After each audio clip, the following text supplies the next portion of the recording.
Hello and welcome to the Providence College Podcast. I'm your host, Liz Kay, and I'm joined by producer Chris Judge, a member of the class of 2005. Here on the Providence College Podcast, we bring you interesting stories from the Fryer family. Today, we're joined by Mary Burak, a member of the class of 2015 and a doctoral candidate at the Yale School of Forestry and Environmental Studies.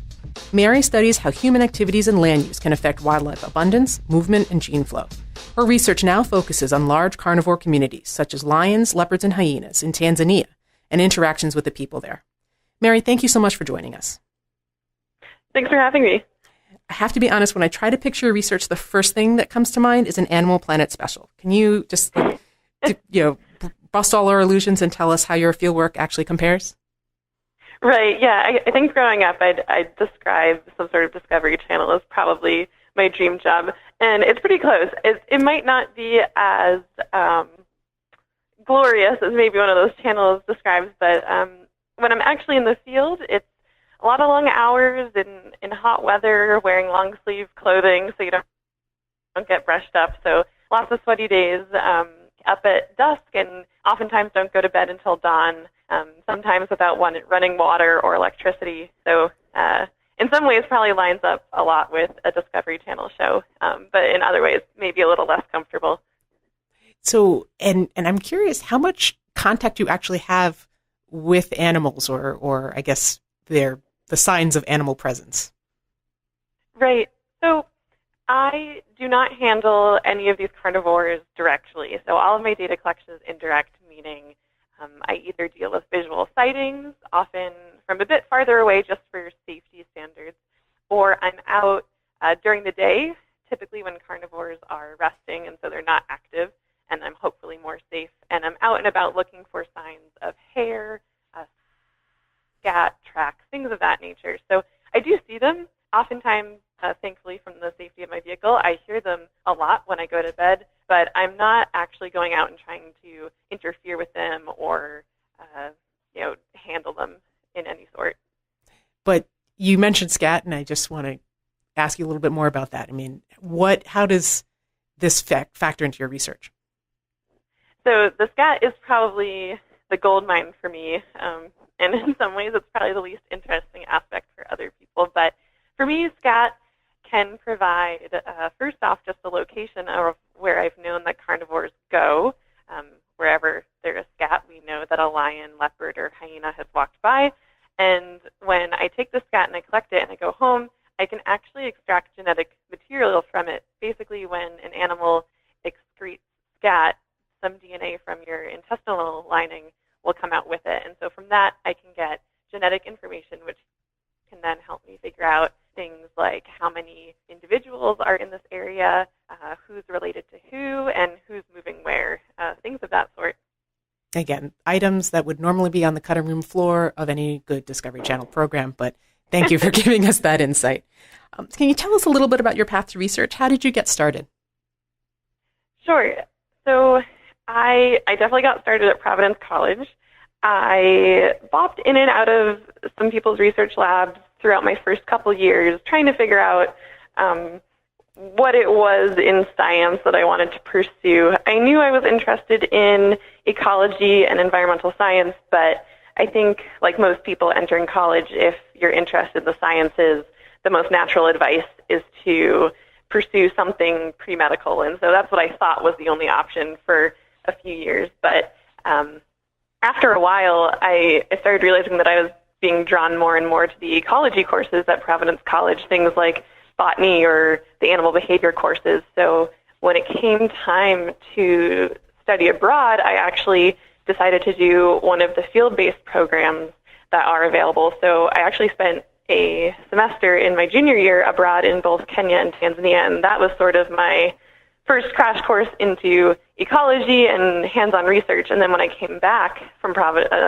studying abroad, Providence College had just recently hired Dr. Jonathan Richardson, who is an ecologist. And when I heard about that, I frantically was emailing him from abroad, asking already sort of to take me on as a research student. And thankfully he did that. So basically my last senior year with Jonathan was definitely a crash course hands-on, not only into research, but ecology research specifically. That's phenomenal. And so it sounded like you actually left to come back and find, what your career really where you wanted your career to go.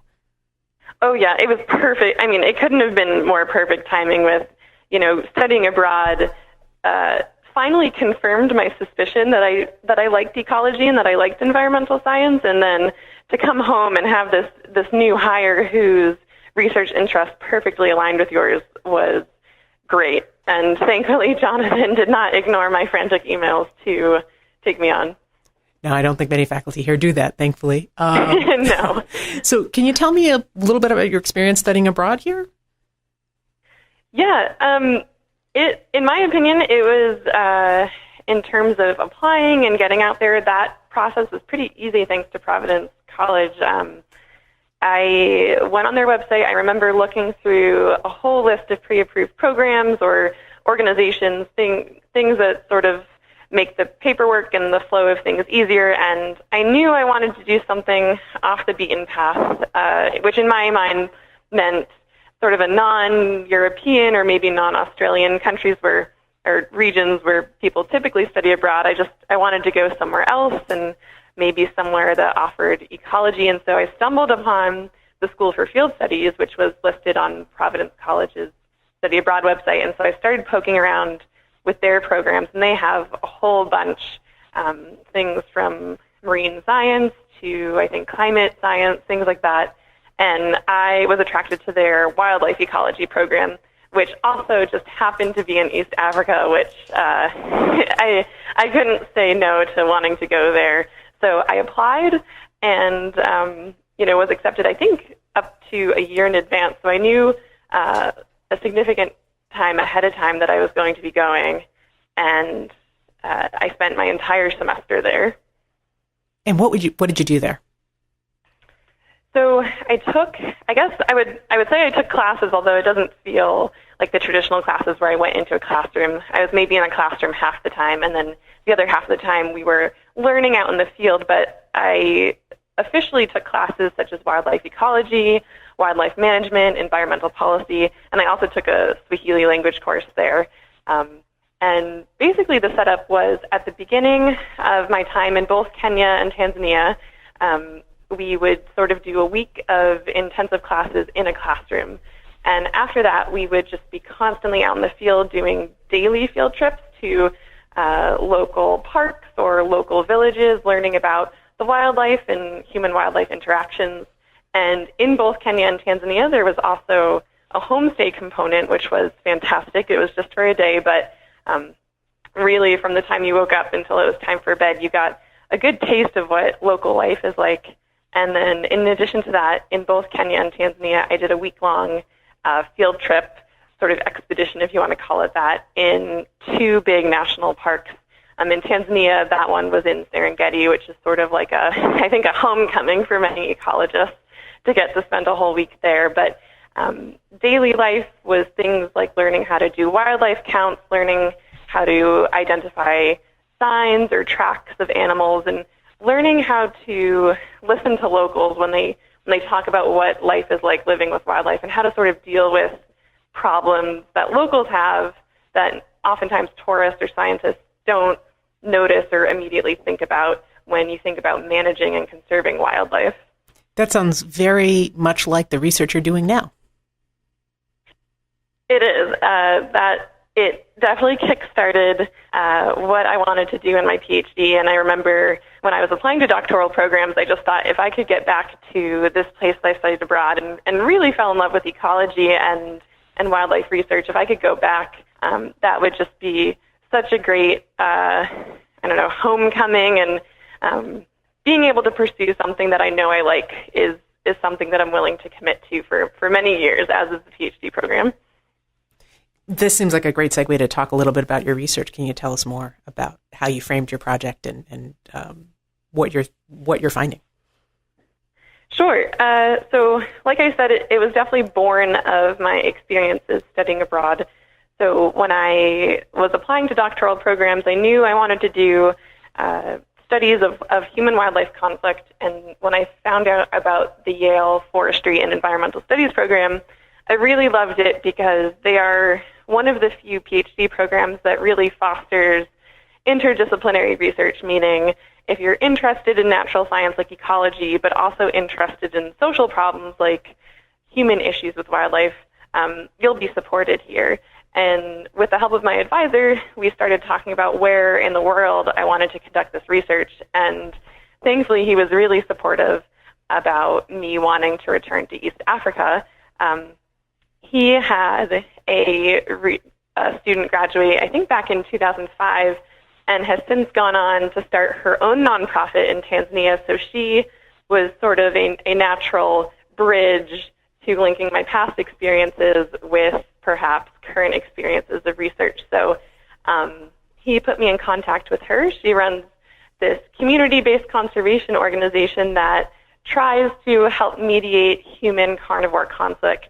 A lot of humans out there have livestock, and if fencing, or perhaps if fencing is weak, or if they're out in fields and perhaps a cow or a goat strays from the pack, they'll occasionally be preyed upon by carnivores, and this is a huge loss for locals. I think it's something like 96% of households where I work practice livestock husbandry, so it's a huge source of income, and any loss is both culturally and economically devastating. So this alumni from my current school works on this, and I thought, wow, if I could come in and sort of help her and help her organization with my research, that would be fantastic. So that's sort of how I got set up, and so now I'm out there, and while she's working on sort of the human side and trying to help educate and brainstorm with locals how to continue to develop in an environmentally friendly way, I'm going to be out there studying where these carnivores are moving, how human activity is affecting this movement, and then we're going to try and come together and see what sort of land management recommendations can come from it. That's really interesting, because I feel like when we usually hear about these sorts of human-animal conflict, when we hear about these conflicts in the media, it's usually a situation where people feel like their business or their lifestyles are being constrained, in favor of the animals. But it sounds like you're trying to use research to find a happy medium where both animals and humans can find a place that's good. Exactly. Yeah, exactly. I think oftentimes wildlife conservation can sort of err on the side of we need to protect wildlife at all costs, and I think that is admirable and valuable, but I think it often forgets that there are people that are living right next to or even amongst this wildlife who sometimes don't get a voice or don't get a say. They're not the ones conducting research, or they're not the ones making decisions, and they deserve a voice too. And human development and human population growth has certainly been a negative factor for many wildlife populations, but we need protection too for continuing to thrive and continuing to develop. And so if there's a way to sort of mediate the two, I would love to be a part of that. What's a typical day in the field like for you? I imagine that, we talked a little bit about your work. We are researching the animals, but it sounds like you are also doing a little work with people too. Yeah, so I can sort of describe what it was like for me this summer. I was staying at a property, this nonprofit's property, and they were actually hosting summer camps, which is pretty unheard of in Tanzania. So all of the dormitories were taken up, so I had to camp out my whole time, which was pretty fun. So I went to bed and I heard kids laughing and playing all day, and I actually got to hang out and interact with them too, and see them see their first cheetah for the first time or their first wild dog, and it was really great to see the younger native generation experience wildlife. But normally I would wake up at sunrise, which is about 6 a.m., get a quick breakfast, maybe skip it until I'm back for the day, and I'd be out probably until noontime, driving in certain areas, trying to find, again, signs of carnivores, so either a visual sighting, scat, or hair, something of that nature. And if I found any of it, I would collect it or record it and sort of save that for data analysis back when I get home. So my workday is a little weird in the sense of I wake up pretty early, I work really intensively for several hours, and then there's this sort of long gap in the middle of the day where it's hot and I do nothing because the animals are doing nothing. And so that's my time where I can interact with locals and interact with people who are at this organization hosting me, and I can also interact with just local villagers nearby. And then at about, so in the evening, I guess, it's sort of like rinse and repeat. I would go out again towards sundown, again, because the animals have become active, because it's less hot. And again, look for more scat, look for more hare, any more sightings, and collect that data if possible. And then I go to bed. So it can be a long day, but I can rest in the middle. Sometimes there's like a solar shower in between, or maybe some laundry to do. But other than that, I'm out in the middle of nowhere. I don't get to retreat on my phone, which is a good thing. So I can talk and interact with people. You said a solar shower, so it's definitely outdoor showers in the camp. Yeah, it's a pretty cool setup. Ours was sort of circular. It was made up of like dried grass, sort of as a wall, and then there was a rope swung above a tree limb, and so you'd sort of pull the rope and raise the bucket when you were ready for a shower, and then it would come down on you until the bucket was empty, and then your shower would be over. Definitely got to ration that water. So if we could talk a little bit about your research experience here at PC, because you had this fabulous study abroad experience in Kenya and Tanzania, and then you came back to PC to work with Dr. Richardson, but it doesn't sound like your research subject here was as glamorous. Yeah, I think if you get into the nitty-gritty details of any research project, it doesn't sound as glamorous. But yeah, so when I first contacted Dr. Richardson, I just said, hey, I'm interested in a lot of similar things as you are. I'm interested in how humans affect wildlife. I'm interested in wildlife movement. And so when I finally got home, we sat down and talked, and something I found really helpful was he actually asked about specific skills I was hoping to gain. And I remember telling him that I wanted to learn how to use ArcGIS, this mapping program that a lot of ecologists know how to use. And he said, great, I have just the program or just the research task for you. And so I started doing the ArcGIS mapping and data analysis for all of this rat data he had. And so these were rats that were collected in an urban slum in Brazil, so it does not sound glamorous. They were vectors of disease, something that you do not want to be associated with whatsoever. But I really enjoyed it. I enjoyed mapping the data we had and finding correlations between where we were finding rats and rat relatedness and things in the landscape. So asking questions like, how do roads, how do sewer systems influence rat movement and rat reproduction?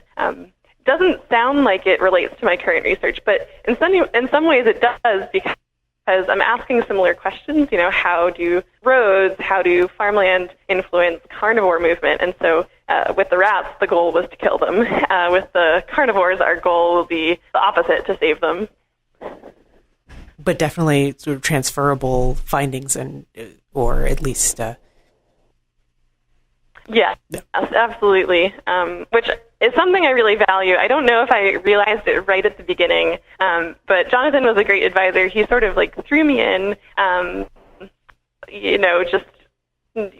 gave me a task, in many ways sort of like forced me to just break through and learn how to do research myself, which I think is a great thing. Sometimes research can be daunting, especially if you need to learn a new skill on your own. Oftentimes there are no official classes you can take. You just need to read online or buy some big book that isn't appealing about statistics, something like that. And he really helped guide me in terms of disciplining myself for a research career. He taught me where to look online, where to look in books, and was just really great in guiding me in learning about the research process as a whole. It sounds like once you're done with any classes for your graduate degrees, all the learning is kind of independent or through mentors and peers.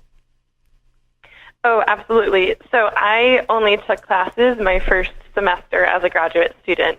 And since then, it's been all self-learning, which is really common in graduate school. So right now, I read about topics that are interesting to me and topics that I think are relevant for my research.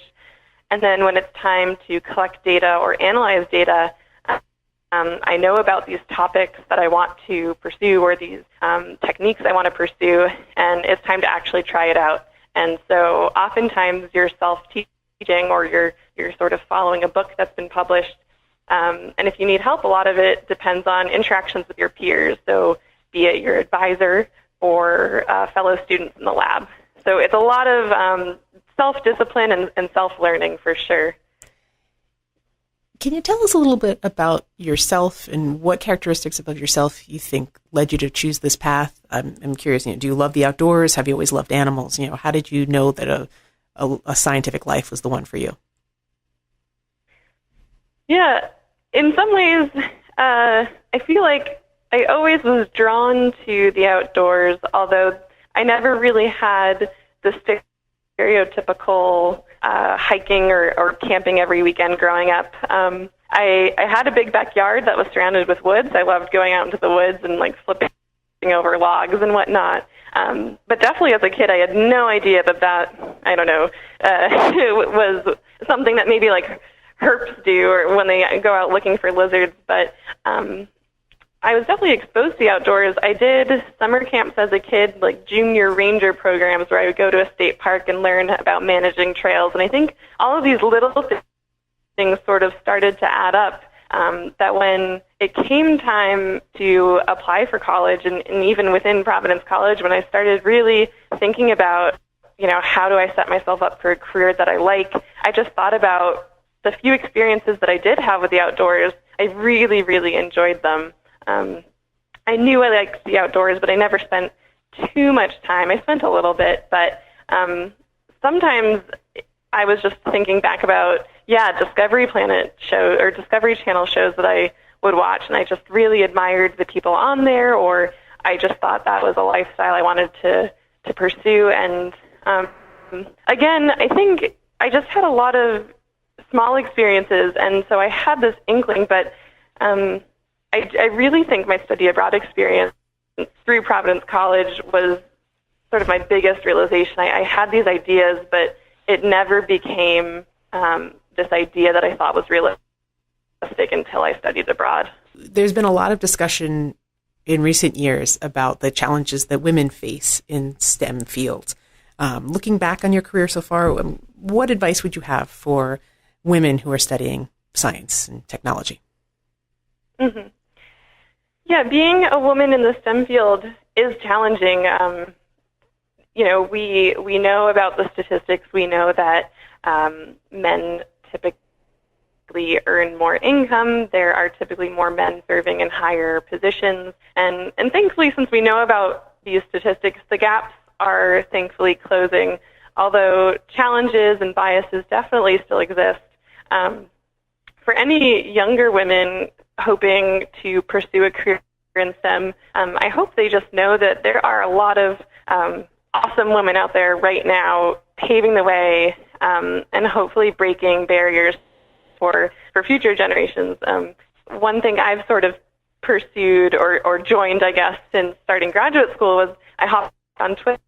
A lot of science folk have Twitter, and actually through Twitter I found out that there are many more women out there in ecology, in evolution fields, geologists, etc. There are so many more women than I originally thought existed. And so it's good to know that there are a network of women out there and a network of support. Do biases exist? Yes. And it stinks sometimes, but thankfully there is an increasing number of support and advocacy that's happening, which is great, I think. Mary, thank you so much for joining us on the podcast today. It was a real pleasure to talk to you about your experiences. Subscribe to the Providence College podcast in all the usual places, including iTunes, SoundCloud, Stitcher, and Google Play. If you like what you hear, please review and share with others. Thanks for listening, and go Friars.